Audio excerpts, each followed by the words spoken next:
Good morning, Class 6th. So, students, we are on chapter number 4, Key Elements of a Democratic Government. And in this portion, we have completed what do you mean by elections, the term apartheid, the contribution of Nelson Mandela in the African democracy, in the formation of the African democracy. We have also done the people's participation. We have also done the conflicts over sharing of river water, Kaveri water dispute.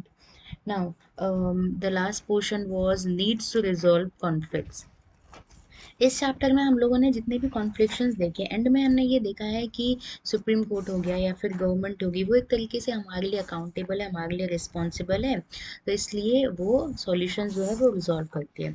Now we are moving forward to the question and answers. We have already done the multiple choice questions, and now we are starting from the very short question and answers, short question and answers, and a long question and answers. So let's first start with the very short answers, very short question and answers. So, question number 1 is, let me zoom this. Name 3 key elements of a democracy. First is providing justice and equality for all. सभी को justice मिलना चाहिए. Equality India में है, democracy है. Resolving conflicts.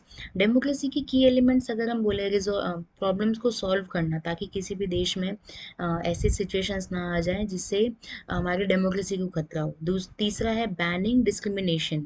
Discrimination किसी भी आधार पर, कास्ट, क्रीड, रिलीजन, वो बैन हो. वैसे हमारे इंडिया में एक तरीके से बैन है ही अगर हम बोले रिलीजियस डिस्क्रिमिनेशन को. Now question number second, apartheid means the state of being a part, अलग से अगर हम कर दे उसको तो. Now how long can an elected government last in India? Only for 5 years. And अगर हम अपार्थाइड की डेफिनेशन को बोले तो on the basis of the colour अगर डिस्क्रिमिनेशन हो तो भी सही है. अपार्थाइड मतलब अलग कर देना एक तरीके से. Fourth state, the most important form of people's participation is election और we can say voting also. Fifth question number D. Fifth question, the term media. अगर हम द टर्म मीडिया को देखेंगे तो टर्म मीडिया का जो क्वेश्चन है उसको हम यहाँ पर अभी नहीं करते हुए आगे के पोर्शन में हम इसको कवर अप करेंगे. क्वेश्चन नंबर फोर्थ में अगर हम क्वेश्चन नंबर डी की तरफ हम बढ़ते हैं शॉर्ट टाइप आंसर्स में. How different in South Africa today from the apartheid era? आज के टाइम में साउथ अफ्रीका कितना अलग है उस टाइम में जब अपार्थाइड एरा वहाँ पे चल रहा था, जब नेल्सन मंडेला का टाइम पीरियड चल रहा था. Which values promoted by the government? अब ये जो क्वेश्चन है ना, हम लोग इस पूरे क्वेश्चन को, बहुत ही डिस्क्रिप्टिव टाइप का क्वेश्चन है तो हम लोगों ने इसको यहाँ पे कट कर रखा है. Now, question number 3 है, why do we need a government to find a solution to many dispute or conflict? ये एक क्वेश्चन इंपॉर्टेंट हो जाता है. यहाँ पर क्या बताया गया है, पूछा गया है हमें गवर्नमेंट क्यों चाहिए, क्यों एक ऐसी फॉर्म ऑफ गवर्नमेंट होनी चाहिए जो सॉल्यूशंस निकाले किसी भी कॉन्फ्लिक्शन में, किसी भी डिस्प्यूट्स में. सो the government represents the country, क्योंकि हम लोग गवर्नमेंट को चुनते हैं, क्योंकि हमारे भेजे गए रिप्रेजेंटेटिव गवर्नमेंट के अंदर होते हैं, इसलिए वो हमारे लिए अकाउंटेबल होते हैं, रिस्पॉन्सिबल होते हैं. That's why the government represent us और we can say the country and also the head of constitutional system.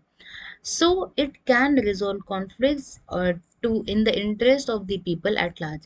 लोगों का भला करना इनका मेन मकसद है, मेन मोटो है. That's why government is very important. Government होनी ही चाहिए. बिना गवर्नमेंट के कोई तानाशाह है तो वो किसी के फेवर में जो रिजल्ट है वो सुना देगा, तो इस तरीके से तो काम चलेगा नहीं. इसलिए we need a government that we have elected.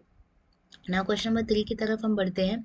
Explain various ways in which people participate in the process of government. कैसे हम लोग गवर्नमेंट बनने के प्रोसेस में पार्टिसिपेट कर सकते हैं. पहला है इलेक्शन में पार्टिसिपेट करना है. यूनिवर्सल एडल्ट फ्रेंचाइज प्रोसेस के थ्रू जो भी 18 ईयर का है या फिर 18 ईयर से ज़्यादा का है वो वोट कास्ट कर सकता है, उसे वोटिंग राइट मिले हुए हैं, तो वो वोट कास्ट करके गवर्नमेंट को बनाने में, गवर्नमेंट की मेकिंग प्रोसेस में वो पार्टिसिपेट कर रहा है.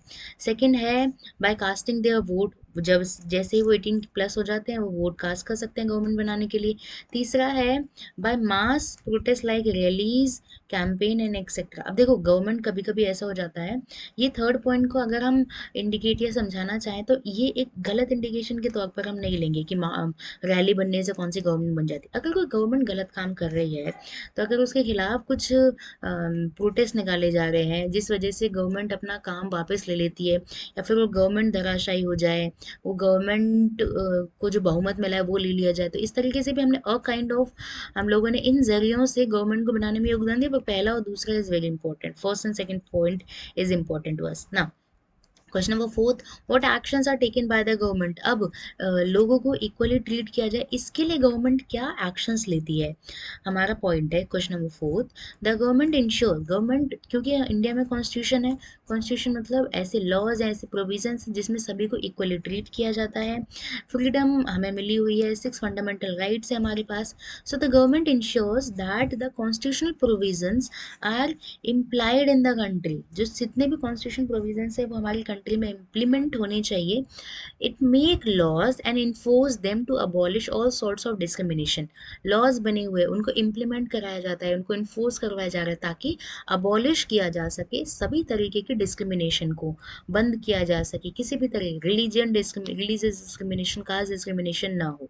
इट मेक्स प्रोविजंस बनाए गए हैं टू प्रोवाइड इक्वल फैसिलिटी, सभी क्लासेस ऑफ पीपल के लिए इक्वालिटी को प्रमोट किया जा रहा है, प्रमोशन ऑफ एजुकेशन फैलाई जा रही है ताकि जेंडर डिस्क्रिमिनेशन ना हो, गर्ल एंड इकोनॉमिकली बैकवर्ड के लिए यहाँ पर हम लोग बैकवर्ड क्लासेस को आगे लाने की कोशिश कर रहे हैं। There are some actions that government take ensure, these are some actions जिसकी वजह से गवर्नमेंट इंश्योर करती है कि क्वालिटी हम सभी के बीच में रहे। नाउ की आइडियाज ऑफ डेमोक्रेटिक गवर्नमेंट, ये सभी ना मिक्सचर है, एक एक क्वेश्चन जो है एक दूसरे से को रिलेटेड है, so that's why we have cut this question. Now हम बढ़ते हैं हमारे लॉन्ग क्वेश्चन आंसर्स की type, long question and answers की तरफ, जिसमें क्वेश्चन नंबर फर्स्ट हम लोग कर रहे हैं, question number second and question number fourth हम लोग करेंगे। We have cut question number 3 and 5। Question number fourth is how apartheid practice in South Africa. अब देखो ये क्वेश्चन भी उसी से रिलेटेड है जो हम पहले ऊपर कर चुके हैं, कैसे किया गया वहाँ पर रंग भेद की नीति। So the system of apartheid divided the people, कैसे किया उसने, काले और गोरे के बीच में जो डल कलर है उसके और गोरे लोगों के बीच में डिवाइड कर दिया, और उनकी स्किन के आधार पर हमने उन्हें कैटेगराइज कर दिया, अलग कर दिया, हाशिए पे कर दिया। The native, so south Africa के जो नेटिव लोग हैं जो वहीं जन्मे हैं, वहाँ पर वहाँ के नेटिव है तो उन्हें हम ब्लैक बोलते हैं, और जो मिक्स कलर के हैं वो सॉरी जो जिनका कलर मिक्स है, जो मिक्स रेसेस के हैं सॉरी, उनको हम कलर्ड बोलते हैं। And the people who migrated from India, Indians non white होते हैं, हमारी जो कलर है वो ट्रीटेड एज इन्फीरियर्स, उन्हें अलग ही तरीके से ट्रीट किया जा रहा था, डिप्राइव किया जाता था, उन्हें वोट देने का अधिकार नहीं होता था, उन्हें अलग थलग रखा जा रहा था। इस तरीके से अपार्थाइड को प्रैक्टिस किया जाता था साउथ अफ्रीका के अंदर। बट नेल्सन मंडेला आते हैं, वो एक आंदोलन चलाते हैं जिस वजह से कई वर्षों बाद साउथ अफ्रीका में डेमोक्रेसी आती है और वो प्रेसिडेंट बनते हैं। ये सभी हम पॉइंट डिस्कस कर चुके हैं। इंपॉर्टेंस क्या है इलेक्शंस की, ऊपर हमने देखा गवर्नमेंट कैसे रिस्पॉन्सिबल है, गवर्नमेंट क्या कर रही है। अब डेमोक्रेटिक गवर्नमेंट हमें चाहिए तो क्यों चाहिए, क्यों ज़रूरत है हमें, और इलेक्शंस क्यों होनी चाहिए डेमोक्रेसी के अंदर ना। इलेक्शंस बैकबोन है डेमोक्रेसी की, रीढ़ की हड्डी है, wherein people elect their political representatives and decide the composition of government। हम गवर्नमेंट को बनाते हैं, हम अपने रिप्रेजेंटेटिव्स भेजते हैं, तो ये एक रीढ़ की हड्डी, अगर ये काम नहीं होगा तो गवर्नमेंट रन कैसे करेगी। Holding free and fair elections, free and fair हो रहे हैं, किसी को पैसे नहीं दिया जा रहा है, कोई पोलिंग बूथ पर एक ही पार्टी को वोट नहीं कर रहे हैं, तो ये क्या है, फ्री है, पैसे नहीं लिए जाते सबसे पहली बात तो, और फेयर होता है, सब कुछ पक्ष पात नहीं किया जाता है किसी के साथ, इक्वालिटी के साथ सबके साथ बिहेव किया जा रहा है। On a state national level पे भी integral to upholding the principle of democratic setup in India, जो डेमोक्रेटिक सेटअप है उसको निभाते हुए सब चलते हैं। तो इस वजह से इलेक्शंस बहुत ज़रूरी है, वो एक की फीचर है, हमारे की एलिमेंट हैं एक तरीके से। अगर वही नहीं होंगे तो हमारे रिप्रेजेंटेटिव्स नहीं चुने जाएंगे जो हमारे बिहाफ में डिसीजंस लें। क्वेश्चन नंबर 3 हम लोग कट कर चुके हैं। Question number 4, how is equality and justice provided to the people और बाय आवर कॉन्स्टिट्यूशन। हम लोग कैसे प्रोवाइड कर रहे हैं इक्वालिटी और जस्टिस सबसे पहले हम लोगों ने उन्हें फंडामेंटल राइट्स दिए हैं। सबसे पहली बात, the constitution of India enjoins the state of to secure social economical and political justice to all the citizen. सबको सोशली इकोनॉमिकली पॉलिटिकली जस्टिस या इक्वालिटी मिली हुई है इंडिया के अंदर। कॉन्स्टिट्यूशनल मैंडेट है for speedily justice inescapable through article 14 it guarantees equality before the law. कानून के सामने सब बराबर है।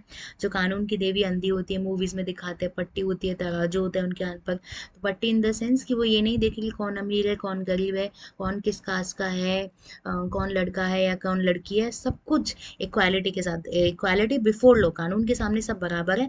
एंड द इक्वल प्रोटेक्शन सभी को मिलेगी। And article 39A(3) of the constitution. तो इन सभी आर्टिकल्स में हमें इक्वालिटी और जस्टिस इक्वली प्रोवाइड हो, ये बताया गया है। क्वेश्चन नंबर 5 हम लोग कट कर चुके हैं।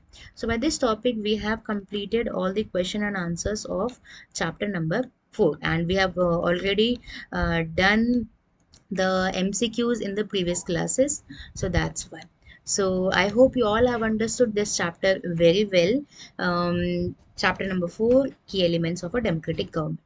So that's it to today's class. Thank you.